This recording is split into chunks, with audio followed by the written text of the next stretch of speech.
기도의 자리로 부르심에 순종하여 나오신 모든 분들에게 하나님의 은혜와 사랑이 넘쳐나시기를 주님의 이름으로 축원합니다. 오늘 말씀의 제목은 그러나 나의 원대로 마시옵고 아버지의 원대로 하옵소서입니다. 그러나 나의 원대로 마시옵고 아버지의 원대로 하옵소서입니다. 예수님께서는 십자가를 앞두시고 유월절 만찬을 제자들과 함께 가지셨습니다. 이것이 독특한 의미와 은혜가 담겨 있다는 것을 우리가 함께 나누었습니다. 그런데 이번에는 주님께서 철야 기도를 하시는 것입니다. 유월절 만찬이 끝난 이후에 다음날 새벽에 잡히시기까지 그날 밤에 겟세마네 동산이라고 하는 곳에 제자들 셋을 데리고 가서 베드로와 야고보와 요한 수제자들이라고 하는 이 제자들을 데리고 가서 철야 기도를 하시는 것이었습니다. 그런데 과연 하나님의 아들이 이 기도하실 필요가 있었을까요? 주님이 기도하셨다는 것, 그것도 땀이 핏방울이 될 만큼 간절히 기도하셨다는 것이 사실 우리에게는 선뜻 이해가 되지 않습니다. 만왕의 왕이시고 온 땅과 온 만물의 주관자가 되시는 그분께서 왜 기도를 하셨을까요? 그러고 보니 그분의 그 공생애의 살 기간들을 하나하나 살펴보게 되면 그때마다 기도가 있으셨습니다. 예수님은 새벽 미명부터 기도하셨고 산으로 올라가셔서 기도하셨고 습관을 쫓아 기도하셨습니다. 오병이어의 기적의 그 순간에도 하나님 앞에 감사 기도를 드리셨고 나사로가 부활하는 그 순간에도 기도하시면서 그 모인 사람들에게 기도하는 모습을 보여주셨습니다. 이것은 우리에게 어떤 의미를 주는 것일까요? 우리가 이 땅에 사는 동안 이 기도를 한다는 것은 하나님과 협력하는 것을 의미합니다. 하나님과 함께하는 것입니다. 이 기도라고 하는 것을 통해서 하나님의 능력이 이 땅 가운데 드러나게 되는 것입니다. 그리고 하나님의 일이, 하나님의 나라가 성취되게 되는 것입니다. 주님은 이것을 하나님의 아들이심에도 불구하고 우리에게 그것을 먼저 본을 보이시면서 보여주고 계시는 것입니다. 이 험한 세상에서 우리도 하나님의 일을 이루면서 살아가길 원한다면, 하나님의 뜻을 이루는 삶을 살아가길 원한다면 기도해야 한다는 것입니다. 주님이 기도하셨던 이 겟세마네라고 하는 이 동사는 사실 그 단어의 뜻에 기름을 짜는 틀이라고 하는 의미를 가지고 있습니다. 이곳이 어떤 곳이냐면 감람산의 그 출발하는 초입에 있는 예루살렘과 감람산의 그 사이에 있는 곳입니다.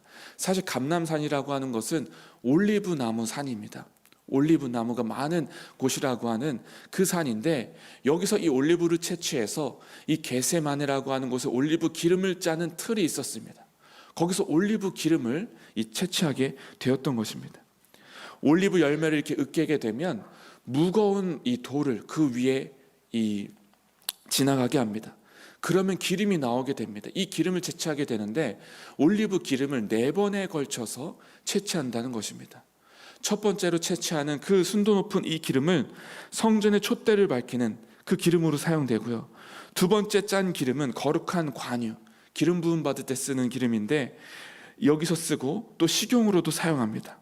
세 번째 나오는 기름은 화장품 재료 또는 치료용으로 사용합니다.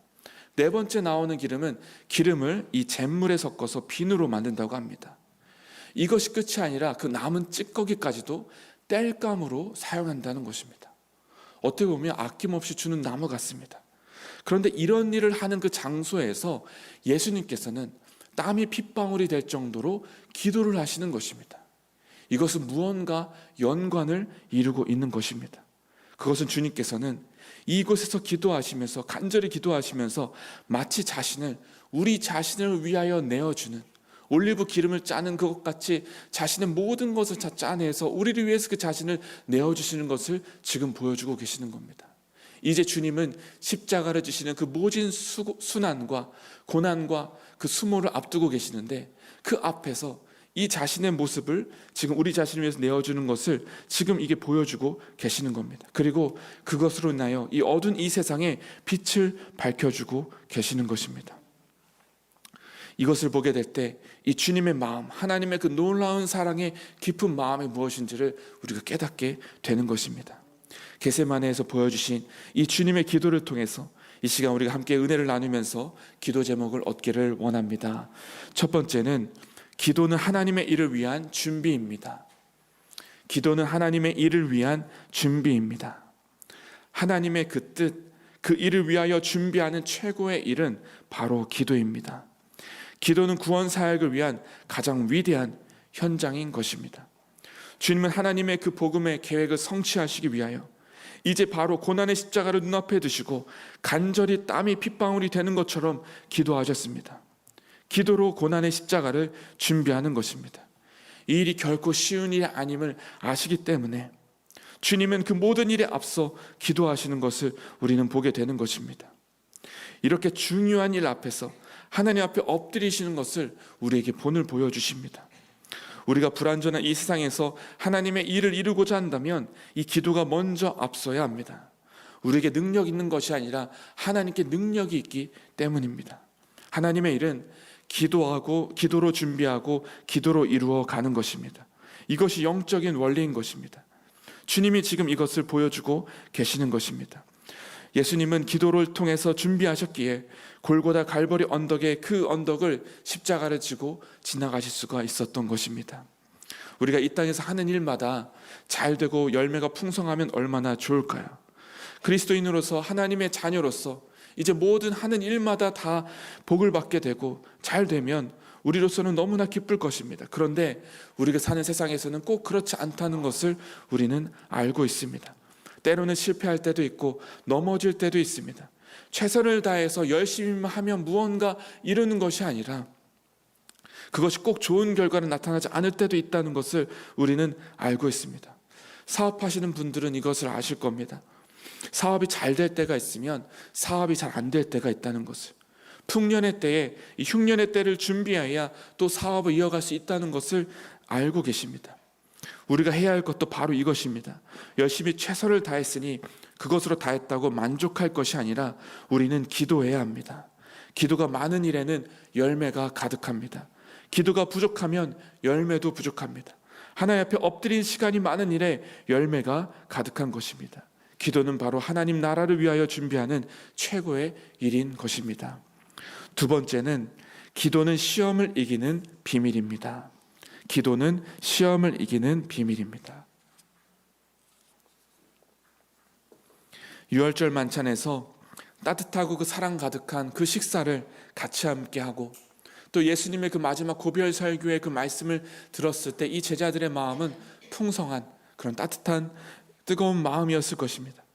그런데 그 이후에 예수님은 그 중에서 제자들을 데리시고 겟세마네로 가시는 것입니다. 그리고 이 제자들은 돌을 던지면 닿을 만한 거리에서 기도하게 하시고 예수님은 이쪽 한편에서 하나님 앞에 엎드려 기도하시는 것입니다. 그런데 예수님께서 뜨겁게 기도하던 중에 제자들을 돌아보시니 제자들은 기도는 안 하고 자고 있었던 것입니다. 주님은 내 마음이 지금 괴로우니 여기 머물러 깨어있으라 말씀하시면서 기도를 요청하셨습니다. 그런데 제자들은 육신이 약하여 기도하지 못하고 자고 있었습니다. 주님은 이런 제자들을 향하여 책망하시는 것입니다. 내가 한 시간도 깨어있을 수 없더냐? 시험에 들지 않게 깨어있어 기도하라. 그러나 마음이 원이로되 육신이 약하구나. 그렇게 말씀하고 계시는 것입니다. 주님은 이 기도를 통해서 특히 한 시간 동안 기도하는 것을 통해서 영적으로 깨어있기를 원하시고 우리가 분별하며 승리하기를 원하십니다. 주님은 시험에 들지 않게 깨어있는 것을 기도하는 것이라고 말씀하셨습니다. 기도는 우리가 영적으로 깨어있어서 하나님의 계획과 뜻, 하나님의 일을 보게 하는 것입니다. 제자들은 지금 주님이 어떤 일을 하실지, 십자가를 어떻게 지게 되실지, 죽게 되시는 것에 대해서는 전혀 관심이 없습니다. 영적으로 눈이 어두워지면 이렇게 됩니다. 제자들은 그저 예수님이 왕이 되셔서 그 밑에 자리 하나쯤 얻는 것에만 관심이 있는 것입니다. 그래서 서로 눈에 불을 켜고 경쟁하면서 노려보고 있습니다. 주님은 자신은 많은 사람의 대속물로 내어주기 위하여 이 땅에 오셨는데 그 주님의 진정한 뜻은 바라보지 못하고 서로 이 높은 자리에만 오르는 것에 혈안이 되어 있는 것입니다. 주님은 이미 앞서서도 자신의 죽음에 대해서 이미 여러 번 예고하셨습니다. 그러나 제자들은 왜 주님이 죽으셔야 되는지를 전혀 생각하지 못하고 이해하지 못했습니다. 결국 예수님께서 십자가를 지시고 가셨을 때 제자들은 뿔뿔이 흩어지고 혼비백산하면서 자기도 피해를 입을까 봐 그렇게 도망가고 흩어지게 되었습니다. 제자들에게 지금 이 시험이 오는 이 상황에서 시험을 분별하지도 못하고 이길 힘도 없는 것입니다. 이 일을 어떻게 바꿀 수 있을까요? 그것은 바로 기도입니다. 기도를 통해 오늘 우리의 삶 속에 오는 그 시험에 대해서 분별을 하게 되고 이 시험을 이길 수가 있는 것입니다. 주님은 항상 깨어 있으라고 말씀하셨습니다. 주님이 다시 오실 그때를 준비하는 깨어있는 자가 되라고 말씀하셨는데, 그 깨어있는다는 것은 기도한다는 것입니다. 기도할 때 우리는 하나님의 마음을 알 수 있게 되고, 기도할 때 우리 안에는 영적 감각이 살아나게 되고, 기도할 때 우리는 어려운 시험도 이기면서 나아갈 수 있게 되는 것입니다. 여러분의 삶 가운데 이러한 기도가 살아있어 겟세마네의 그 기도와 같은 그런 기도를 통해서 영적으로 승리하며 나아갈 수 있게 되시길 주님의 이름으로 축원합니다. 끝으로 세 번째는 최고의 기도는 아버지의 뜻을 구하는 기도입니다. 최고의 기도는 아버지의 뜻을 구하는 기도입니다. 주님은 이 겟세마네에서 기도하시면서 기도의 최고봉을 보여주십니다. 나의 뜻대로 마옵시고 아버지의 뜻대로 하옵소서. 주님은 겟세마네에서 기도하실 때 할 수만 있다면 이 잔을 내게서 옮겨주시옵소서, 그렇게 기도하셨습니다. 그런데 그 이후에 나의 뜻대로가 아니라 아버지의 뜻대로 되기를 원하나이다 라고 기도하면서 나아가는 것입니다.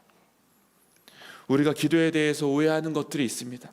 기도했을 때 하나님께서 이 기도에 들어주지 않으신다면 더 이상 하나님 믿지 않겠다고 하는 것입니다. 우리가 요구하는 그 기도에 반드시 하나님이 응답해 주셔야 하나님이 하나님 되신다고, 그렇게 우리는 하나님 앞에서 기도하면서 우기고 있을 때가 너무나 많은 것입니다. 어떤 이들은 그동안 내가 하나님 앞에서 한 일이 많으니, 공로가 많으니 하나님께서 이 기도에 반드시 응답해 주셔야 되고 이것에 대해서 분명히 열매 주시고 복 주셔야 됩니다라고 하나님을 설득하는 사람이 있습니다. 어떨 때는 하나님과 거래하는 그런 사람들도 볼 때가 있습니다. 여러분, 기도라고 하는 것은 그런 것이 아닙니다. 기도는 나의 뜻이 하나님 앞에서 굴복되어지는 것입니다. 처음에는 내 뜻으로 시작했다 할지라도 기도하는 과정 속에서 하나님의 뜻이 발견되어서 그 뜻 앞에서 내가 엎드려지게 되는 것, 내가 사라지게 되는 것, 그리고 그 뜻 앞에 순종하게 되는 것, 나를 내어 드리게 되는 것이 바로 기도인 것입니다. 그래서 예수님처럼 그 마지막에는 내 뜻대로 마옵시고 아버지의 뜻대로 되기를 원하나이다라고 끝나야 되는 것입니다. 예수님은 십자가의 그 절체절명의 그 순간에 겟세마네에서 이 기도를 보여주시면서 기도의 궁극적인 완성과 그 승리를 우리 가운데 보여주십니다. 예수님의 그 기도의 승리가 무엇일까요? 지금 눈앞에 있는 그 십자가를 외면하는 것일까요? 십자가를 극복하여 십자가를 지지 않게 되는 것, 이것이 기도 응답일까요? 아닙니다. 예수님의 기도 응답은 십자가를 지고 가시는 것입니다. 골고다의 그 십자가를 지시고 그곳에서 죽으심으로 우리를 위하여 십자가를 완성하시는 것, 이것이 진정한 기도 응답이며 승리라고 하는 것입니다.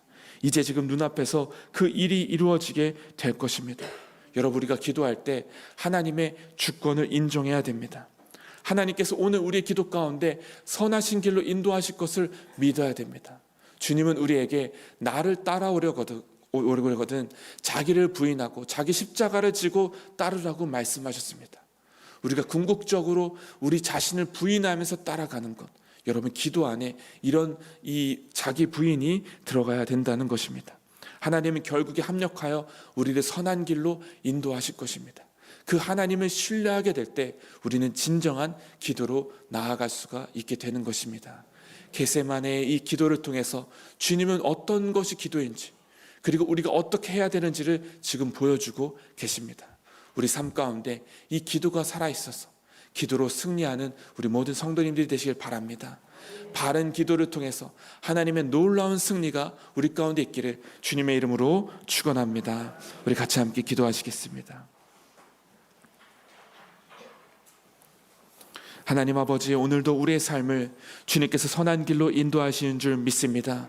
우리의 기도가 주님이 걸어가신 그 겟세마네의 기도처럼 간절한 기도가 되게 하여 주시옵시고, 주님의 뜻에 부합하는 기도가 되게 하여 주시옵시고, 모든 일을 기도로 풀어가며 승리하게 하여 주시옵소서. 기도 가운데 하나님의 은총을 경험하게 하여 주시옵소서. 이 시간에도 기도를 붙들면서 주님 앞에 나아갈 때 하나님의 풍성한 은혜와 응답이 있게 하여 주시옵시고, 오늘도 우리 삶 속에 하나님께서 역사하시는 것을 우리가 보게 하여 주시옵소서. 날마다 기도를 통해서 깨어있게 하시며, 기도를 통해서 모든 시험을 이기며 나아가는 우리 모든 권속들이 되게 하여 주시옵소서. 이 시간에 주 앞에 감사하며 하나님의 은혜에 응답하며 예물을 올려드립니다. 주여, 이 예물을 받으사 하나님 나라와 열방과 그 뜻을 위하여 쓰임받는 예물이 되게 하여 주시옵소서. 우리를 오늘도 사랑하시며 우리를 오늘도 인도하시는 우리 주 예수 그리스도의 이름으로 간절히 기도드렸습니다. 아멘.